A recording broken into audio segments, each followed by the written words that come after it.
According to Jehovah's Witnesses, one piece of evidence that their church is the only true church of God is that only their translation of the Bible preserves the true name of God, which they say is Jehovah, hence the name of their religion. They love, when they go door to door, to ask Christians to pull out their copy of their translation of the Bible and to page through it at the beginning. And usually you'll find a note from the translators which says that the Old Testament name of God is translated in your translation with the word Lord, which then the Jehovah's Witness evangelists say is evidence of this conspiracy to suppress the true personal name of God and replace it with the more generic Lord. Now, one thing we could point out from the beginning is that it's a rather odd conspiracy, which announces itself in a translator's note at the beginning of the Bible, which suggests that perhaps something more is going on. And in fact, it is. So let's look first at the facts, what generally both a Jehovah's Witness and a Christian would agree on. So, in the Old Testament, God announced himself by a personal name. Specifically in Exodus 3. God appears to Moses. Moses says, "Who shall I say sent me?" And God says, say the I am sent you, and then gives his name, which in Hebrew is represented by the consonants YHWH. Now, unfortunately, ancient Hebrew didn't have vowels. So the consonants would be written down, and a native Hebrew speaker would know what to pronounce, even though he didn't have the vowels there to tell him. So we're told then, we know that this name probably derived from the Hebrew for he is, again related to God's self-identification as the I am. But whatever the derivation of it is, whether it's from he is or something else, God gives this personal name then. The YHWH is how God is to be referred to in, again, his personal name, rather than more generic titles like God or Lord, etc. Well, the problem is, because Hebrew doesn't record those vowels, a Hebrew speaker from 2,500 years ago would have known what to say if he saw YHWH. But we today, quite simply, don't. The personal name of God, its precise pronunciation, has been literally lost to history in the providence of God. He's allowed that to happen for whatever reason. And what happened was that around the time of the exile to Babylon, the Jews became very concerned about accidentally blaspheming by speaking the personal name of God with insufficient reverence.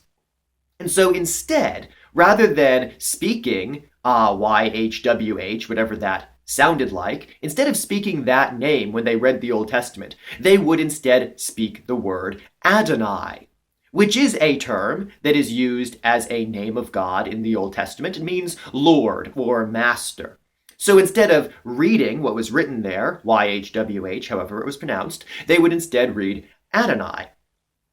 And then much later, hundreds of years after even Jesus' time, Masoretic scribes, Hebrew scribes, went back and inserted in their copies of the Old Testament the vowels for Adonai into the consonants YHWH.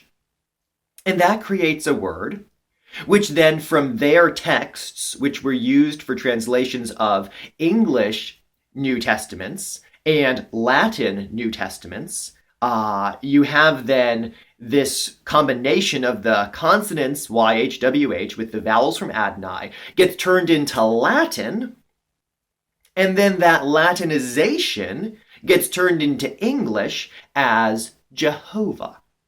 And that's where we get the word Jehovah. With the vowels from Adonai via Latin into English to create this approximation, sort of the personal name of God. Now, the better research subsequently has suggested that probably the original YHWH was actually pronounced Yahweh, or something very close to it. But it's genuinely debatable. It's unclear. Some arguments can be made that it should be pronounced Jehovah, some that it should be pronounced Yahweh, and really, ultimately, we don't know. But why do we put in the Lord in our copies of the English Old Testament? Well, it's because, rolling back in time to a few hundred years before Christ, you had, again at this time, Jews who were reading from their scriptures Adonai in place of YHWH, however that was pronounced. And so when those Hebrew scriptures were translated into Greek in what is known as the Septuagint, generally, based on the existing copies that we have of the Septuagint, it was written down as Kurios, which is Greek for Lord. So that's actually how it was written in the Greek. Now that by itself wouldn't seem very important. After all, the Septuagint in itself was just the work of scribes. It wasn't inspired, the words they used to translate into Greek. But, and this is a very important but the Septuagint was the copy of the Old Testament which most Christian and Jewish believers in the Mediterranean world would have used to read the Old Testament. And so when the inspired authors of the New Testament were quoting scripture, very often they quoted from the Septuagint. And they maintained that translation kurios.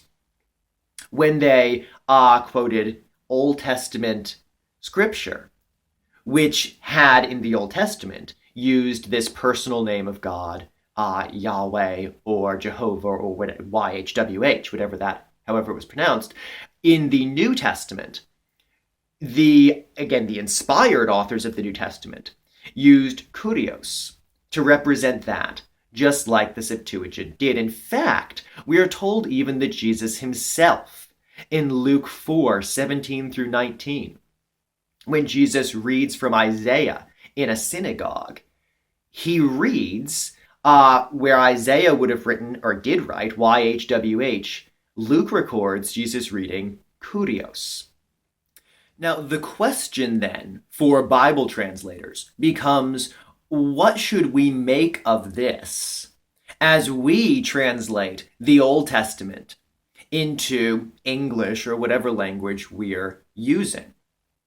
On the one hand, you can make a case that because YHWH was the personal name of God, it makes more sense to present it as a personal name, to translate it, to transliterate it as best we can, whether into Yahweh or Jehovah or whatever the best approximation is.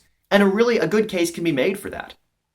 On the other hand, you can make a case that we should be guided by the New Testament, guided by what the inspired authors of the New Testament manuscripts did, which was to continue the tradition of the Septuagint in translating this personal name of God as kurios, that is, Lord. Either way, again, a good case can be made for it. But what we cannot say is that we're trying to suppress the personal name of God in following the authoritative tradition of the New Testament. Now, what Jehovah's Witnesses will argue is that scribes changed that part of the New Testament, that they went back and carefully removed what the original inspired authors had written. That is, Jehovah would be what the Jehovah's Witnesses say they wrote. So they went back and removed that and then put in the kurios, and that's why we think that was what the word that was used was kurios. But here's the thing. You either believe that God was able to preserve the text of his New Testament, or you don't. We don't get to pick and choose. We can't bring back our presuppositions about what it should have said and then say, oh, well, even though it doesn't really say that in the copies that we have, even though the unanimous manuscript evidence is that it said kurios. Well, that must just be inaccurate, because I start with the assumption that they must have used the word Jehovah, and so there must be some problem that God has not preserved evidence of, where the scribes went back and monkeyed with things, and so we just can't trust the manuscripts. But if we can't trust the manuscripts, then we cannot trust the manuscripts. And we can't trust anything else that the New Testament says either. On the other hand, if we do accept the authority of the New Testament, believe that the power of God was sufficient to preserve those manuscripts, so that we have a accurate record of what the original authors wrote, then we have to believe that on this important question of how to refer to him, he was able to preserve an accurate record. And therefore, unlike what the Jehovah's Witnesses argue, even though a case can be made either for translating into English the personal name of God as Yahweh or as the Lord, doing it the same way that the New Testament authors did it is certainly not a rebellion or a conspiracy to suppress the name of God.